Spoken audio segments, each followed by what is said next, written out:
Friends, video start చేసే ముందు ఈ వీడియోను లైక్ చేయండి. అదేవిధంగా జెన్యూన్ అండ్ లేటెస్ట్ వీడియోస్ కోసం మన ఛానల్ని సబ్స్క్రైబ్ చేయండి. అదేవిధంగా బెల్ ఐకాన్ ట్యాప్ చేయండి.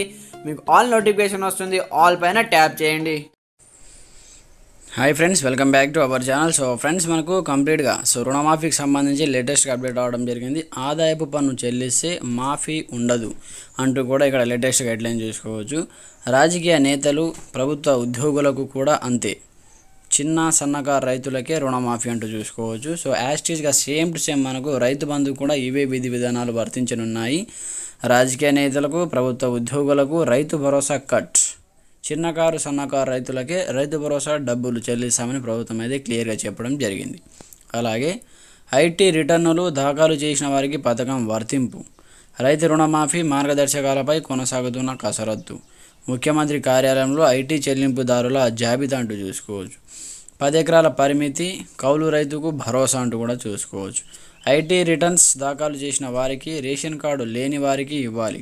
రైతు భరోసా విధి విధానాలపై ఖమ్మం వర్క్ షాప్లో రైతుల సూచనలు, అభిప్రాయ సేకరణ జరిపిన మంత్రులు భట్టి, తుమ్మల పొంగులేటి అంటూ కూడా చూసుకోవచ్చు అన్నమాట. అయితే మనకు కంప్లీట్గా రుణమాఫీ మార్గదర్శకాలపై కసరత్తు చేస్తున్న రాష్ట్ర ప్రభుత్వం ఆదాయ పన్ను చెల్లింపుదారులను, రాజకీయ నాయకులను, ప్రభుత్వ ఉద్యోగులను పథకం నుంచి మినహాయించే అవకాశాలు కనిపిస్తున్నాయి. ఆదాయ పన్ను రిటర్నులు దాఖలు చేసే రైతులు, చిరు ఉద్యోగులకు మాత్రం రుణమాఫీ వర్తింపజేయాలనే ఆలోచనలో ఉన్నట్లు సమాచారం. ఈ మేరకు రాష్ట్ర వ్యవసాయ శాఖ ఆధ్వర్యంలో విధి విధానాలు ఖరారు చేసి ముఖ్యమంత్రి కార్యాలయానికి పంపారు. ఈ నివేదికలో పలు రకాల ప్రతిపాదనలను వ్యవసాయ శాఖ అధికారులు పొందుపరిచినట్లు సమాచారం అయితే రావడం జరిగింది.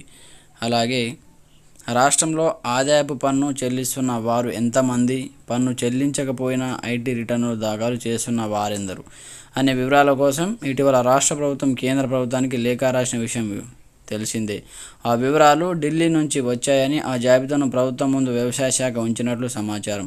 కేంద్ర ప్రభుత్వం అమలు చేస్తున్నటువంటి పీఎం కిసాన్ పథకంలో కూడా ఐటీ చెల్లింపుదారులకు, రాజకీయ నాయకులకు మినహాయించారు. ఈ క్రమంలో అధిక ఆదాయం ఉండి పన్ను చెల్లించే వారికి రుణమాఫీ వర్తింపజేయాల్సిన అవసరం లేదని సూత్రప్రాయంగా నిర్ణయించినట్లు తెలిసింది. అయితే పిల్లల చదువుల కోసం, ఇంటి నిర్మాణం కోసం రుణాలు తీసుకుంటున్న కొందరు రైతులు కూడా ఐటీ రిటర్నులు దాఖలు చేస్తున్నారు. ఇలాంటి వారికి రుణమాఫీ వర్తింపజేయాలని భావిస్తున్నట్లు సమాచారం.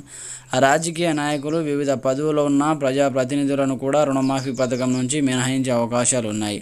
పీఎం కిసాన్ పథకంలో కూడా ఎంపీటీసీ, జడ్పీటీసీ సభ్యులు, ఎమ్మెల్యేలు, ఎమ్మెల్సీలు, ఎంపీలు, జడ్పీ చైర్మన్లు, మున్సిపల్ చైర్మన్లు తదితర ప్రజాప్రతినిధులకు పెట్టుబడి సాయాన్ని కేంద్ర ప్రభుత్వం ఇవ్వటం లేదంటూ కూడా చూసుకోవచ్చు.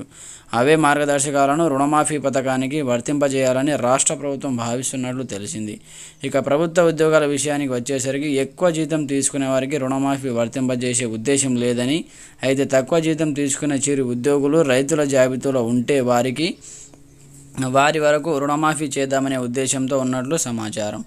అయితే కంప్లీట్గా మనకైతే దీనికి సంబంధించి రుణమాఫీ సంబంధించి ఇంతకుముందు మనం చెప్పినట్టుగా ప్రభుత్వ ఉద్యోగులకు మినహాయించి చిన్నకారు సన్నకారు రైతులకు మాత్రమే రుణమాఫీ వర్తింపచేయాలని చెప్పడం జరిగింది. అలాగే రైతు భరోసా డబ్బులు కూడా యాస్టీజ్గా సేమ్ విధి విధానాలు అన్నమాట.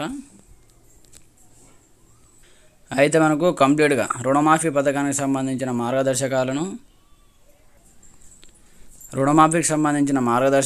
2 రోజుల్లో విడుదల చేశామని రాష్ట్ర రెవెన్యూ శాఖ మంత్రి పొంగులేటి శ్రీనివాసరెడ్డి గారు ప్రకటించడం జరిగింది. దీంతో రుణమాఫీ మార్గదర్శకాలపై రాష్ట్ర వ్యాప్తంగా చర్చ జరుగుతోంది. రాష్ట్ర ప్రభుత్వం రుణమాఫీ అమలుకు ఆగస్టు 15గా డెడ్లైన్గా పెట్టుకున్న విషయం తెలిసిందే. ఈ 2-3 రోజుల్లో మార్గదర్శకాలతో కూడా జీవో విడుదలైతే పథకాన్ని అమలు చేయడానికి ఇంకా నెల రోజులు మాత్రమే ఉంటుంది. రుణమాఫీకి 31,000 కోట్లు అవసరమవుతాయనే అంచనా అయితే ఉండగా రాష్ట్ర ప్రభుత్వం ఇప్పటికే కొన్ని నిధులను సమకూర్చింది. మరో 2-3 వారాల్లో రుణమాఫీకి సరిపడా నిధులు సమకూర్చుకొని రుణమాఫీ ప్రక్రియను పూర్తి చేయాలని భావిస్తుందంటూ కూడా చూసుకోవచ్చు.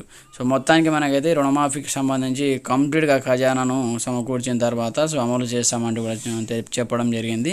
2-3 రోజుల్లో దీనికి సంబంధించిన విధి ఖరారు చేసి కంప్లీట్గా రుణమాఫీ అలాగే ఈ రైతు భరోసాకు సంబంధించి నిర్ణయాలు తీసుకొని మరొక జీవో జారీ చేస్తామని చెప్పడం జరిగింది. సో ఫ్రెండ్స్, ఇది మనకు వచ్చేటువంటి లేటెస్ట్ అప్డేట్ అనమాట. ప్రతి ఒక్కరు సపోర్ట్ చేయండి, లైక్ చేయండి, కామెంట్ చేయండి, మీ ఫ్రెండ్తో షేర్ చేయండి. Thanks for watching this video. జై